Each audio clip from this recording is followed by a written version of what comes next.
Hi friends, welcome to my YouTube channel. সকল দর্শক বন্ধুকে বরাবরের মতো স্বাগতম জানাচ্ছি আমার ইউটিউব চ্যানেলে।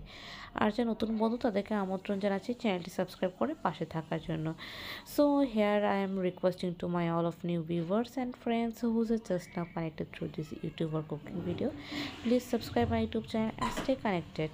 And if you guys are enjoying my cooking video of any part, so please do like and share with your near and dear ones. So friends, today we are presenting it's a yummy, it's a delicious, and it's a most important, it's a healthy, it's a recipe which will help you to lose your weight. It's a most delicious and tempting, it's a oats khichuri recipe.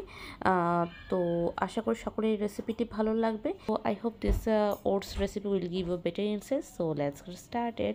So আমি এখানে নিয়ে নিচ্ছি সামান্য oats, নিয়ে নিচ্ছি সামান্য মুগ ডাল, নিয়ে নিচ্ছি কিছু ঢেঁড়সের কুচি, কিছু পেঁপে কুচি, কিছু গাজরের কুচি, কিছু সুইট কর্ন, মাশরুম, আর নিয়ে নিচ্ছি পেঁয়াজ কুচি, নিয়ে নিচ্ছি বরবটি কুচি। তো দেখি বুঝতে পারছো এটা সম্পূর্ণ একটা স্বাস্থ্যকরী। আর সবসময় কিন্তু ওটস বানানোর সময় এটা খেয়াল রাখতে হবে, ভেজিটেবলের রেশিও থাকবে 80% আর 20%এর মধ্যে 10% হবে হচ্ছিলো ওটস আর 10% হবে হলো লেন্টিল। আমি এখানে আজকে শুধুমাত্র মুগ ডাল ইউজ করছি, তোমরা চাইলে এখানে মসুর ডাল অন্য সময় ব্যবহার করতে পারো। তো প্রথমে আমি এখানে মুগ ডাল দিয়ে দিচ্ছি। এটা মুগ ডালটা ভালো করে সিদ্ধ করে নিব। তো এখানে আমি মুগ ডাল সিদ্ধ করতে দিয়ে দিয়েছি বন্ধুরা।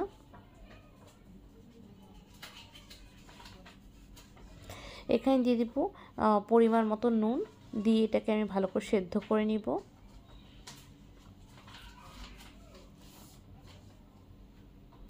তো 10 মিনিটের মধ্যে দেখব এই মুগ ডালটা ভালো করে সেদ্ধ হচ্ছে।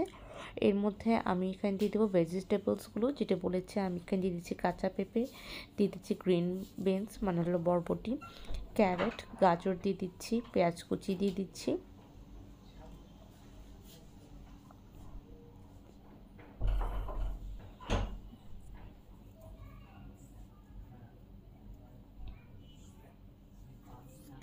তো এগুলো আমি একসাথে সেদ্ধ করে নিচ্ছি। দিয়ে দিচ্ছি এখানে পরিমাণ মতো নুন,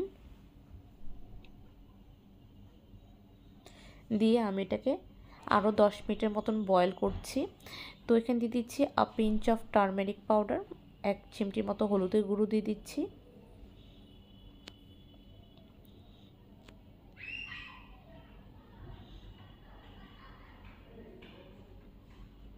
তো এভাবে করে আমি এখানে আরও 7 থেকে 8 মিনিট আমি এটাকে কুক করে নিচ্ছি। আর যখন দেব ডালটি ভালো করে সেদ্ধ হয়ে গেছে, ফুলে গিয়েছে, তখন একদম ওই পর্যায়ে আমি এখানে দিচ্ছি ঢেঁড়স কিন্তু আমি খুবই কম দিয়েছি বন্ধুরা, জাস্ট 4টি থেকে 5টি ঢেঁড়স দিয়েছি। এবং তার কিছুক্ষণ পরে আমি দিয়ে দিচ্ছি ওটসটাকে কিন্তু আমি ডিরেক্টলি এখানে দিয়ে দিয়েছি, একবার কুক করব। অনেকে কিন্তু আছে জলের মধ্যে ডুবিয়ে ওভারনাইট সোক করে রাখে, সেটাও করতে পারো, কিন্তু আমি এখানে ডিরেক্টলি কুক করছি। আর এরপরে আমি দিয়ে দিচ্ছি 2 থেকে 3টি কাঁচা লঙ্কা চেরা, জাস্ট সামান্য একটু ঝাল লাগানোর জন্য। এখন আমি ওই সসপ্যানটাকে অন্য চুলে নিয়ে নিচ্ছি, আর একটি কড়াই নিচ্ছি। কড়াইতে একটু সামান্য তেল দিয়ে আগে কড়াইটি ভালো করে গরম করব, তারপর তেলটি ভালো করে গরম হয়ে এলে আমি এখানে 2টো ভেজিটেবলস ফ্রাই করব, যেটা কিনা তোমাদেরকে দেখিয়েছি, মাশরুম আর হচ্ছিল সুইট কর্ন। তো মাশরুম এবং সুইট কর্ন এটাকে টেস্ট বারটাকে আরও একটু ডিফারেন্ট টেস্ট করে নেয়, but as it's a optional, তোমাদের ইচ্ছা অনুসারে। বাট আমাদের দিয়ে খেতে খুব ভালো লেগেছে। তো আমি এখানে মাশরুমটাকে এভাবে করে এক একটি মাশরুম 4 ভাগে করে নিয়েছি, এবং এখানে লবণ দিয়ে আমি এটাকে 1 থেকে 1.5 মিনিটের মতন এটা ভাজা করে নিচ্ছি। তো এখানে আমি সামান্য হলুদের গুঁড়ো দিয়ে দিচ্ছি।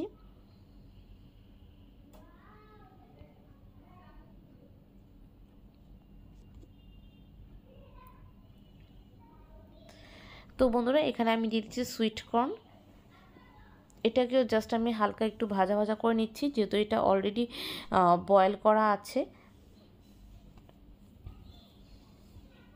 আর এখানে কিন্তু তেলটা তোমরা চাইলে অলিভ অয়েল ব্যবহার করতে পারো বন্ধুরা, যেহেতু আমি বলেছি এটা একটা হেলদি রেসিপি। তো এবার করে ভাজা হওয়ার পর আমি এগুলোকে অন্য পাত্রে নিয়ে নিচ্ছি। আর এখানে যে ওটস আছে সেই ওটসের মধ্যে আমি ভেজে রাখা মাশরুম আর হলো কর্নগুলো দিয়ে দিচ্ছি। দিয়ে এভাবে আমি ভালো করে মিক্স করে দিচ্ছি। আর এটাকে জাস্ট আমি 1 মিনিটের মতন কুক করব, কারণ ওটসটা কিন্তু অলরেডি গরম জলে পড়ে প্রায় কুক হয়ে গিয়েছে। আর তার মধ্যে কিন্তু এর আগেও আমি 3 থেকে 4 মিনিট কুক করেছি, আর এখন এগুলো অ্যাড করার পর আরও 1 মিনিটের মতন কুক করছি। তো I can say it's completely cooked. তারপর একটু চেক করে নেবেন। তো now it's completely ready, so you guys can serve it. So now you guys can see it, I am serving it in serving bowl. তো দেখেই খুব ভালো লাগছে, খুবই একটি কালারফুল একটি রেসিপি লাগছে। খিচুড়ি আমরা সবাই কম বেশি পছন্দ করি, আর ওটসের খিচুড়িটা অনেকেই জানে না কীভাবে করতে হয়, তো আজকে দেখিয়ে দিলাম। তো আশা করি বন্ধুরা তোমাদের কার কেমন লেগেছে অবশ্যই জানাবে। আর আমার যেটা মনে হচ্ছে তোমাদের ভালোই লাগবে। তারপর তোমাদের সবসময় মন্তব্য আমাদের উৎসাহিত করে নতুন কিছু তোমাদের সামনে পরিবেশন করা। It's always highly motivate us to continue this cooking channel. So please let us know, and don't forget to give a like, because your each and every like and video full watch, it's always helping us increase our video reach. তো বন্ধুরা আজকের এই মজাদার healthy and delicious oats khichdi recipe এখানে রইল। তোমাদের মন্তব্যের অপেক্ষা রইলাম। তো আজকের রেসিপিটি এখানে এতটুকু, আবারও দেখা হবে অন্য একটু রেসিপি নিয়ে, অন্যরকম কথোপকথন নিয়ে। ততক্ষণ পর্যন্ত তোমরা সবাই সুস্থ থেকো, ভালো থেকো এই কামনা করি। টাটা, বাবাই অ্যান্ড টেক কেয়ার।